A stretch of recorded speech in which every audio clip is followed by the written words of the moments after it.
দীর্ঘদিনের দূষণের তকমা কাটিয়ে আধুনিক ব্যবস্থাপনায় চামড়া শিল্পের বর্জ্য শুধু সম্পদেই পরিণত হচ্ছে না, তৈরি করছে বিপুল অর্থনৈতিক সম্ভাবনাও। চামড়ার ক্রোমোসেভিং ডাস্ট থেকে ইন্ডাস্ট্রিয়াল প্রোটিন উৎপাদনের পাশাপাশি কাঁচা চামড়ার টুকরো থেকে তৈরি হচ্ছে জিলেটিন ও ক্যাপসুল কভার। সাভারের ট্যানারি শিল্পাঞ্চলে প্রকৃতি ও জীবন ফাউন্ডেশনের আয়োজিত চামড়া শিল্পে পরিবেশগত প্রভাব ও অধিকার বিষয়ক অনুষ্ঠানে চামড়া উপজাতের সম্ভাবনা কাজে লাগাতে সচেতনতা ও কার্যকর পরিকল্পনার কথা উঠে আসে। আব্দুল করিমের ভিডিও চিত্রে আফরোজা হাসির রিপোর্ট।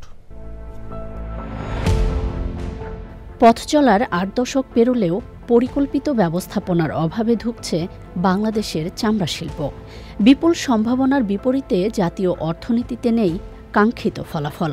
উল্টো বর্জ্য অব্যবস্থাপনায় মাটি, পানি ও বায়ু দূষণের পাশাপাশি ক্ষতিকর প্রভাব ফেলছে জনস্বাস্থ্যে। সময়ের পরিক্রমায় চামড়া শিল্পকে ঘিরে সংকট যখন আরও ঘনীভূত হচ্ছে, তখন বর্জ্য থেকে জিলেটিন, শিল্প প্রোটিন পাউডার ও ক্যাপসুল কভার সহ চামড়া উপজাত পণ্য দেখাচ্ছে আশার আলো।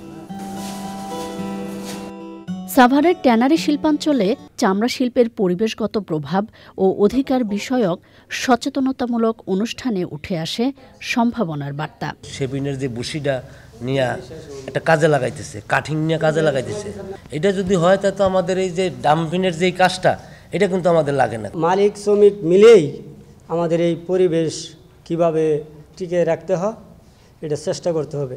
সব কিছুতে একবারে সম্ভব হইব না, এটা আস্তে আস্তে অনেক পরিবর্তন আসবে আমাদের। বিশেষজ্ঞরা বলছেন, সমন্বিত পদক্ষেপে চামড়া শিল্প যেমন এগোবে, তেমনই আসবে অর্থনৈতিক সমৃদ্ধি।